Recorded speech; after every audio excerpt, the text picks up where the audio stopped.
Hello good morning to all and ਸਤਿ ਸ਼੍ਰੀ ਅਕਾਲ ਜੀ।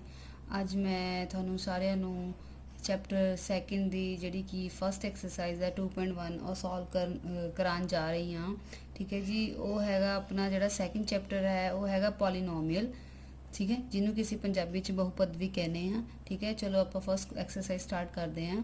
ਠੀਕ ਹੈ, ਸਾਡਾ ਫਸਟ ਕੁਐਸਚਨ ਹੈ ਕਿਸੇ ਬਹੁਪਦ px ਦੇ ਲਈ y = px ਦਾ ਆਲੇਖ ਹੇਠਾਂ ਦਿੱਤੇ ਚਿੱਤਰ 2.3 ਵਿੱਚ ਦਿੱਤਾ ਗਿਆ ਹੈ। ਹਰ ਇੱਕ ਸਥਿਤੀ ਵਿੱਚ px ਦੇ ਸਿਫਰਾਂ ਦੀ ਗਿਣਤੀ ਪਤਾ ਕਰੋ। ਠੀਕ ਹੈ ਜੀ, ਤੁਹਾਨੂੰ ਇੱਥੇ ਕੁਝ ਗ੍ਰਾਫ ਦਿੱਤੇ ਨੇ ਤੇ ਤੁਸੀਂ ਸਿਫਰਾਂ ਦੀ ਗਿਣਤੀ ਪਤਾ ਕਰਨੀ ਹੈ। ਇਹ ਬਹੁਤ ਹੀ ਸੌਖਾ ਕੁਐਸਚਨ ਹੈ, ਇਹਨੇ ਖਾਸ ਹੈ ਨਹੀਂ, ਫਿਰ ਵੀ ਮੈਂ ਚਲੋ ਤੁਹਾਨੂੰ ਇੱਕ ਵਾਰ ਦੱਸ ਦਿੰਦੀ ਹਾਂ। ਤੁਸੀਂ ਕੀ ਕਰਨਾ ਹੈ, ਇਹ ਸਾਡੇ ਕੋਲ x ਐਕਸਿਸ ਆ ਪੋਜ਼ਿਟਿਵ, ਇਹ x ਐਕਸਿਸ ਨੈਗੇਟਿਵ, ਇਹ y ਪੋਜ਼ਿਟਿਵ ਤੇ y ਨੈਗੇਟਿਵ, y ਡੈਸ਼ ਦਾ ਮਤਲਬ ਕਿ ਨੈਗੇਟਿਵ। ਅਸੀਂ ਕੀ ਕਰਨਾ ਹੈ, ਜਿਹੜੀ ਸਾਨੂੰ ਇੱਕ ਇੱਥੇ ਲਾਈਨ ਗੁਜ਼ਰ ਰਹੀ ਸਾਨੂੰ ਦਿਖ ਰਹੀ ਹੈ, ਜਿਵੇਂ ਇੱਕ ਆਹ ਲਾਈਨ ਜਾ ਰਹੀ ਹੈ। ਠੀਕ ਹੈ ਜੀ, ਇੱਕ ਆਹ ਲਾਈਨ ਜਾ ਰਹੀ ਹੈ। ਅਸੀਂ ਸਿਰਫ ਇਹ ਚੈੱਕ ਕਰਨਾ ਹੈ ਕਿ ਉਹ x ਐਕਸਿਸ ਨੂੰ ਕਿੰਨੇ ਪੁਆਇੰਟਸ ਤੇ ਕੱਟ ਕਰ ਰਹੀ ਹੈ। ਠੀਕ ਹੈ, ਜਿਹੜਾ ਸਾਡਾ ਫਰਸਟ ਪਾਰਟ ਹੈ ਉਹਦੇ ਵਿੱਚ ਜਿਹੜੀ ਵੀ ਲਾਈਨ ਜਾ ਰਹੀ ਹੈ ਉਹ x ਐਕਸਿਸ ਨੂੰ ਕਿਤੇ ਵੀ ਕੱਟ ਨਹੀਂ ਰਹੀ। ਇਸ ਕਰਕੇ ਇੱਥੇ ਜਿਹੜੀ ਨੰਬਰ ਆਫ ਜ਼ੀਰੋਜ਼ ਆ ਜਾਂ ਕਹਿ ਲਓ ਸਿਫਰਾਂ ਦੀ ਗਿਣਤੀ ਕਿੰਨੀ ਹੈ, 0। ਠੀਕ ਹੈ, ਤੇ ਅਸੀਂ ਕਿੱਥੇ ਲਿਖਾਂਗੇ, ਇੱਥੇ ਲਿਖਾਂਗੇ ਸਿਫਰਾਂ ਦੀ ਗਿਣਤੀ ਇਕੁਅਲ ਟੂ 0। 0 ਕਿਉਂ? ਕਿਉਂਕਿ ਉਹ x ਐਕਸਿਸ ਨੂੰ ਕਿਤੇ ਕੱਟ ਹੀ ਨਹੀਂ ਰਹੀ।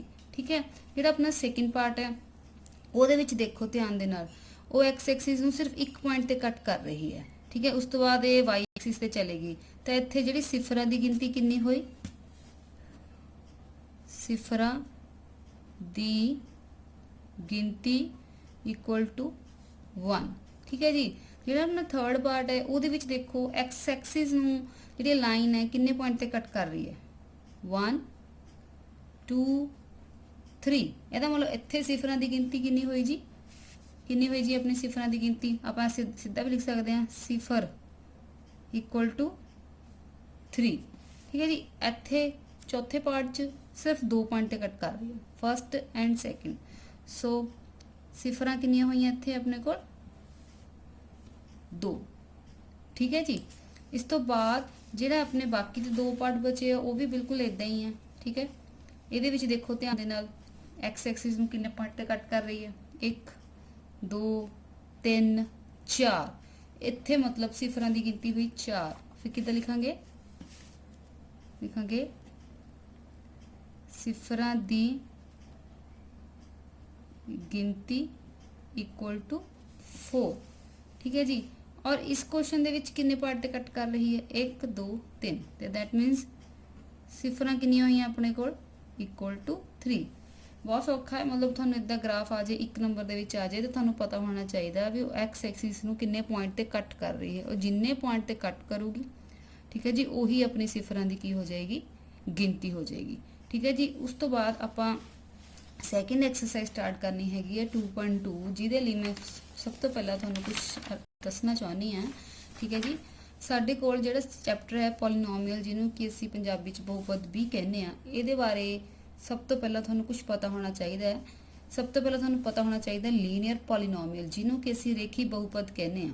ਠੀਕ ਹੈ, ਇਹ ਕਿੱਦਾਂ ਦੀ ਹੁੰਦੀ ਆ, ਆਪਣੇ ਕੋਲ ਇਦਾਂ ਦੀ ਹੁੰਦੀ ਹੈ ਜਿਵੇਂ ax + b ਦੀ ਫਾਰਮ, ਜਿਵੇਂ ਕਿ ਕਹਿ ਲਓ 2x + 3 4x + 5।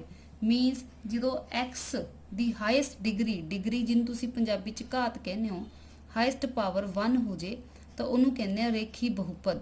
ਠੀਕ ਹੈ ਜੀ। 2 ਘਾਤੀ ਮਤਲਬ ਜਿਹਨੂੰ ਕਿ ਕੁਆਡਰੇਟਿਕ, ਮਤਲਬ ਜਿਹਦੀ ਹਾਈਐਸਟ ਡਿਗਰੀ 2 ਹੋ ਜੇ, ਮਤਲਬ ਹਾਈਐਸਟ ਪਾਵਰ ਜਾਂ ਘਾਤ ਕਹਿ ਲਓ 2 ਹੋ ਜੇ, ਜਿਵੇਂ ਕਿ ਇਦਾਂ ਦੀ ਹੁੰਦੀ ਹੈ ax² + bx + c। ਜਿਵੇਂ ਆਪਾਂ ਨੂੰ ਬੋਲਦੇ ਹਾਂ 2x² 4x + 3, ਜਾਂ ਕਹਿ ਲਓ 3x² 6x + 9। ਠੀਕ ਹੈ ਜੀ। ਇੱਥੇ ਦੇਖੋ x ਦੀ ਹਾਈਐਸਟ ਪਾਵਰ ਆ ਹੁੰਦੀ ਹੈ, ਪਾਵਰ ਕਿੰਨੀ ਇੱਥੇ 2, ਜਿਹਨੂੰ ਕਿ ਘਾਤ ਕਹਿੰਦੇ ਆ। ਜੇ ਹਾਈਐਸਟ ਸਭ ਤੋਂ ਵੱਡੀ ਪਾਵਰ 2 ਆ ਤਾਂ 2 ਘਾਤੀ ਬਣ ਜਾਂਦੀ ਆ। ਜੇ ਹਾਈਐਸਟ ਪਾਵਰ 1 ਆ, ਜਿਹਦੇ ਉੱਤੇ ਕੁਝ ਨਹੀਂ ਲਿਖਿਆ ਹੁੰਦਾ ਉੱਤੇ 1 ਲਿਖਿਆ ਹੁੰਦਾ, ਜੇ ਹਾਈਐਸਟ ਪਾਵਰ 1 ਆ ਤਾਂ ਰੇਖੀ ਬਣ ਜਾਂਦੀ ਆ। ਹੁਣ 3 ਘਾਤੀ ਦਾ ਮਤਲਬ ਕੀ ਹੈ, ਜਿਹਦੀ ਹਾਈਐਸਟ ਪਾਵਰ ਕੀ ਹੋਏਗੀ, 3, ਜਿਹਨੂੰ ਕਿ ਅਸੀਂ ਕਿਊਬਿਕ ਪੋਲੀਨੋਮੀਅਲ ਕਵਾਂਗੇ। ਇਹ ਕਿਸ ਟਾਈਪ ਦੀ ਹੁੰਦੀ ਹੈ ਜੀ, ax³ + bx² + cx + d। ਤੁਸੀਂ ਇਹ ਗੱਲ ਨੋਟ ਕਰਿਓ, ਜਦੋਂ ਅਸੀਂ ax ਲਿਖਦੇ ਹਾਂ ਉਸ ਤੋਂ ਬਾਅਦ ਕਾਂਸਟੈਂਟ ਟਰਮ ਆਉਂਦੀ ਹੈ, ਠੀਕ ਹੈ। ਕਾਂਸਟੈਂਟ ਟਰਮ ਦਾ ਮਤਲਬ ਹੁੰਦਾ ਅਚਲ ਪਦ, ਠੀਕ ਹੈ ਜੀ।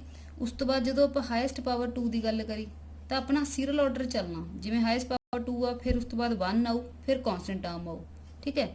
ਕਿਊਬਿਕ 'ਚ ਵੀ ਪਹਿਲਾਂ ਹਾਈਐਸਟ ਸਭ ਤੋਂ ਵੱਡੀ ਪਾਵਰ ਘਾਤ ਕੀ ਆਈ 3, ਫਿਰ ਕਿੰਨੀ ਆਈ 2, ਫਿਰ 1, ਫਿਰ d ਮਨੇ ਕਾਂਸਟੈਂਟ। ਕਾਂਸਟੈਂਟ ਟਰਮ ਜਿਵੇਂ ਹੁੰਦੇ ਆ, ਜਿਵੇਂ ਆਪਾਂ ਸਿੰਪਲ 5 6 7, ਠੀਕ ਹੈ, 3 4, ਮਤਲਬ ਜਿਨ੍ਹਾਂ ਨਾਲ ਕੋਈ x y z ਨਹੀਂ ਲੱਗਿਆ ਹੁੰਦਾ ਉਹ ਆਪਣੀ ਕਾਂਸਟੈਂਟ ਟਰਮ ਹੁੰਦੀਆਂ ਨੇ, ਠੀਕ ਹੈ ਜੀ।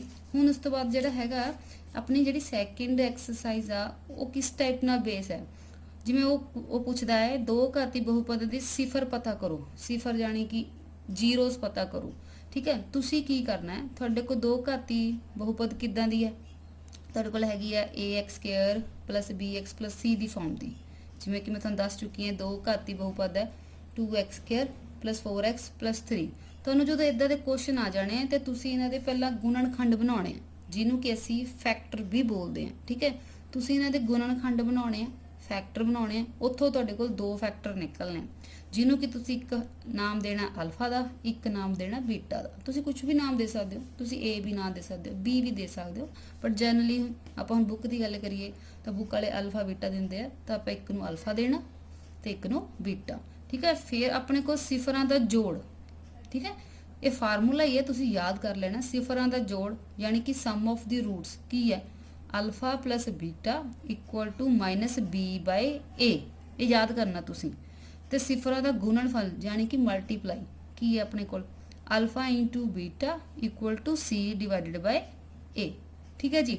ਹੁਣ ਇਹ b ਤੇ a ਕੀ ਆ, ਆਪਣੇ ਕੋਲ ਜਿਹੜੀ ਦੋ ਘਾਤੀ ਬਹੁਪਦ ਆ, ਮੀਨਸ ਆਪਣੇ ਕੋਲ ਜਿਹੜੀ ਕੁਆਡਰੇਟਿਕ ਪੋਲੀਨੋਮੀਅਲ ਹੈ ਉਹ ਕਿੱਦਾਂ ਦੀ ਹੈ, ਉਹ ਆਪਣੇ ਕੋਲ ਹੈਗੀ ਆ ax² + bx + c, ਜਿਵੇਂ ਕਿ ਮੈਂ ਇੱਥੇ ਲਿਖ ਲੈਂਦੀ ਹਾਂ 2x² + 3x + 4, ਠੀਕ ਹੈ ਜੀ।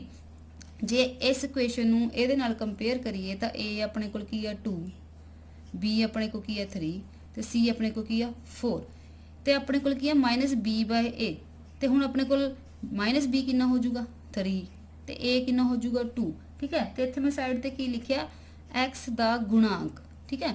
b ਕੌਣ ਹੈ, b ਹੈ x ਦਾ ਗੁਣਾਂਕ, ਦੇਖੋ x ਦਾ ਗੁਣਾਂਕ ਕੌਣ ਹੈ b, ਮਤਲਬ x ਦਾ ਕੋਫੀਸ਼ੀਐਂਟ ਕੌਣ ਹੈ b / a ਕੌਣ ਹੈ x² ਦਾ ਗੁਣਾਂਕ, x² ਦਾ ਗੁਣਾਂਕ ਕੌਣ ਹੈ a, ਗੁਣਾਂਕ ਦਾ ਮਤਲਬ ਹੁੰਦਾ ਜੋ ਉਹਦੇ ਨਾਲ ਲੱਗਿਆ, ਇਹਨੂੰ ਆਪਾਂ ਇੰਗਲਿਸ਼ 'ਚ ਕੋਫੀਸ਼ੀਐਂਟ ਕਹਿੰਦੇ ਆ, ਪੰਜਾਬੀ 'ਚ ਗੁਣਾਂਕ। ਜੇ ਸਿੰਪਲ ਗੱਲ ਕਰੀਏ ਤਾਂ ਜੋ ਉਹਦੇ ਨਾਲ ਲੱਗਿਆ, ਜਿਵੇਂ ਮੈਂ ਹੁਣ ਕਹਾਂ 4x, ਮਤਲਬ x ਨਾਲ ਕੌਣ ਲੱਗਿਆ 4, ਜਿਵੇਂ ਕਹਾਂ 6x² ਤਾਂ x² ਨਾਲ ਕੌਣ ਲੱਗਿਆ 6, ਤਾਂ x² ਦਾ ਗੁਣਾਂਕ ਕੌਣ ਹੈ a ਤੇ x ਦਾ ਗੁਣਾਂਕ ਕੌਣ ਹੈ b, ਤੇ ਕਾਂਸਟੈਂਟ ਟਰਮ ਜਿੰਨਾ ਕੋਈ x y z ਨਹੀਂ ਲੱਗਿਆ, ਠੀਕ ਹੈ, ਤੇ ਉਹ ਕੀ ਆ c। ਇਹਦਾ ਮਤਲਬ -b/a, b ਕੌਣ ਆ x ਦਾ ਗੁਣਾਂਕ ਤੇ a ਕੌਣ ਆ x² ਦਾ ਗੁਣਾਂਕ, ਠੀਕ ਹੈ। ਇਹਨੂੰ ਇੰਗਲਿਸ਼ 'ਚ ਕੋਫੀਸ਼ੀਐਂਟ ਵੀ ਕਹਿੰਦੇ ਆ, ਤੁਸੀਂ ਲਰਨ ਕਰ ਸਕਦੇ ਹੋ, ਠੀਕ ਹੈ ਜੀ। ਉਸ ਤੋਂ ਸਿਫਰਾਂ ਦਾ ਗੁਣਨਫਲ, ਜਿਹੜੇ ਆਪਾਂ ਦੋ ਰੂਟ ਕੱਢੇ ਆ ਉਹਨਾਂ ਨੂੰ ਆਪਾਂ ਮਲਟੀਪਲਾਈ ਕਰਾਂਗੇ, ਮੀਨਸ ਅਲਫਾ × ਬੀਟਾ = c/a। ਹੁਣ c ਕੀ ਆ ਕਾਂਸਟੈਂਟ ਟਰਮ, ਜਿਹਨੂੰ ਅਸੀਂ ਪੰਜਾਬੀ 'ਚ ਅਚਲ ਪਦ ਕਹਿੰਦੇ ਹੋ, ਮੈਂ ਤੁਹਾਨੂੰ ਪਹਿਲਾਂ ਦੱਸ ਹੀ ਚੁੱਕੀ ਹਾਂ ਵੀ ਕਾਂਸਟੈਂਟ ਟਰਮ ਕੀ ਹੁੰਦੀਆਂ ਨੇ, ਤੇ a ਕੀ ਆ x² ਦਾ ਗੁਣਾਂਕ, ਠੀਕ ਹੈ। ਇਹ ਤੁਸੀਂ ਲਰਨ ਕਰਨਾ ਵੀ ਸਿਫਰਾਂ ਦਾ ਜੋੜ ਤੇ ਸਿਫਰਾਂ ਦਾ ਗੁਣਨਫਲ ਕਿਹਦੇ ਬਰਾਬਰ ਹੁੰਦਾ। ਉਸ ਤੋਂ ਬਾਅਦ ਤੁਸੀਂ ਅਗਰ ਤੁਹਾਨੂੰ ਕੁਐਸਚਨ ਆ ਜਾਂਦਾ ਵੀ ਦੋ ਘਾਤੀ ਬਹੁਪਦ ਬਣਾਓ ਤਾਂ ਤੁਸੀਂ ਕਾਹ ਫਾਰਮੂਲਾ ਯਾਦ ਕਰਨਾ, x² - sx + p। s ਕੀ ਆ ਸਿਫਰਾਂ ਦਾ ਜੋੜ ਤੇ p ਕੀ ਆ ਸਿਫਰਾਂ ਦਾ ਗੁਣਨਫਲ, ਮਤਲਬ ਤੁਸੀਂ ਯਾਦ ਕਰਨੀ equation x² - sx + p। s ਕੀ ਆ ਜਿਹੜੇ ਦੋ ਰੂਟ ਕੱਢੇ ਉਹਨਾਂ ਦਾ ਸਮ, ਤੇ p ਕੀ ਉਹਨਾਂ ਦਾ ਗੁਣਨਫਲ, ਠੀਕ ਹੈ ਜੀ। ਇਸ ਦੇ ਨਾਲ ਆਪਾਂ ਹੁਣ ਜਿਹੜੀ ਆਪਣੀ ਨੈਕਸਟ ਐਕਸਰਸਾਈਜ਼ ਆ ਉਹਨੂੰ ਕੰਟੀਨਿਊ ਕਰਾਂਗੇ, ਠੀਕ ਹੈ। ਆਈ ਹੋਪ ਕਿ ਤੁਹਾਨੂੰ ਐਕਸਰਸਾਈਜ਼ 2.1 ਤੇ 2.2 ਦੀ ਇੰਟਰੋਡਕਸ਼ਨ ਕਲੀਅਰ ਹੋ ਚੁੱਕੀ ਹੋਵੇਗੀ। ਓਕੇ ਜੀ।